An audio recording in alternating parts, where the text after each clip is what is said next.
இன்னைக்கு நம்ம என்ன பார்க்க போறோம் சொல்லி பார்த்தோம்னா, மகா சிவராத்திரி நாள் அன்று இரவு முழுவதும் சிவபெருமானுக்கு பூஜைகள் நடத்தப்படுவதன் காரணம் என்ன அப்படிங்கிற ஒரு கேள்விக்கான விடையைத்தான் பார்க்க போகிறோம். மகா சிவராத்திரி என்று வந்துவிட்டாலே சிவபெருமானுக்கு அந்த 4 கால பூஜைகளை செய்வார்கள்.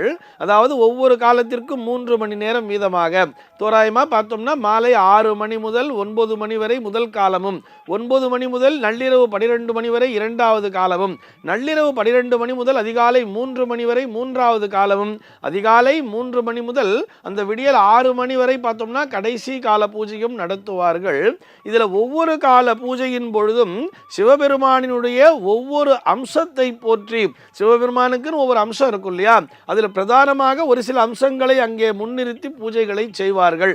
முதல் காலத்தில் பார்த்தோம்னா சோமாஸ்கந்தரினுடைய வழிபாடு என்பது நடக்கும். அங்கே பிரதானமாக ரிக்வேதம் என்பதை ஓதிக்கொண்டிருப்பார்கள். இரண்டாவது காலத்தில் பார்த்தோம்னா தட்சிணாமூர்த்தி என்கின்ற அந்த உருவத்தை பூஜிப்பார்கள். அங்கே யஜுர்வேதம் என்பது பிரதானமான இடத்தினை பிடிக்கும்.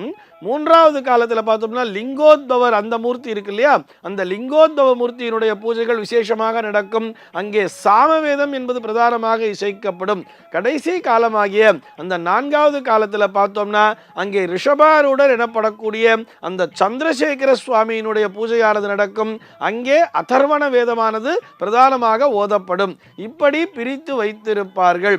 இதற்கான தாத்பரியம் என்ன சார், ஏன் இப்படி பண்ணணும், இரவு முழுவதுமே பூஜிக்க வேண்டுமா அப்படின்னு சொன்னா, இந்த மகா சிவராத்திரி பூஜையினுடைய அந்த மகிமையே என்ன தெரியுமா?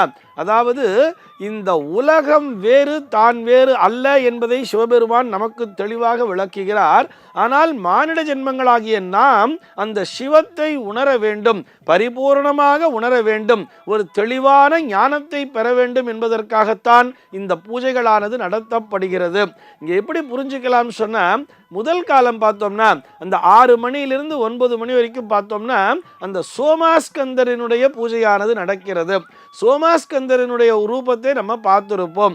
அதாவது சககுடும்ப சமேதரராய் அமர்ந்திருப்பார். பரமேஸ்வரன் பார்த்தோம்னா பக்கத்திலேயே பார்வதி, கூடையே அந்த ஸ்கந்த கடவுள் என்கின்ற அந்த முருகப்பெருமானுடைய உருவமும் சிறியதாக வைக்கப்பட்டிருக்கும். அதாவது உற்சவமூர்த்தி எல்லா சிவாலயங்களிலுமே நம்ம இந்த சோமாஸ்கந்தரனுடைய தரிசனத்தை பார்த்துருப்போம் இல்லையா.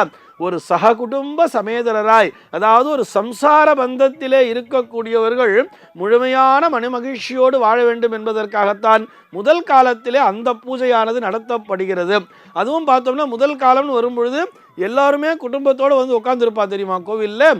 அதாவது மனைவி, மக்கள், குழந்தைகள் எல்லோருமே வந்து அமர்ந்திருப்பார்கள். இப்படி சககுடும்ப சமேதரராய் காட்சியளிக்கக்கூடிய அந்த பரமேஸ்வரனை தன்னுடைய சககுடும்பத்தோடு இருந்து தரிசிக்கக்கூடியதுதான் அந்த முதல் காலம்.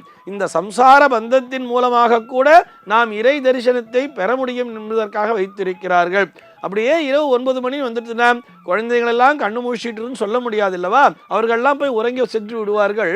ஆனால் இந்த பிரதானமாக இருக்கக்கூடிய பெற்றோர் மட்டும் ஓரளவுக்கு அந்த வழிபாடு பண்ணணுங்கிற அந்த வைராக்கியத்தோடு அமர்ந்திருப்பார்கள் தெரியுமா. அந்த வைராக்கியத்தோடு அடுத்தபடியாக பார்த்தோம்னா அந்த தட்சிணாமூர்த்தியினுடைய வழிபாடு என்பது நடக்கிறது. ஞான தட்சிணாமூர்த்தியாக, அதாவது சனகாதி முனிவர்களுக்கு தன்னுடைய மௌனத்தின் மூலமாகவே, மௌன குருவாகவே உபதேசித்துக் கொண்டிருக்கிறார் தெரியுமா.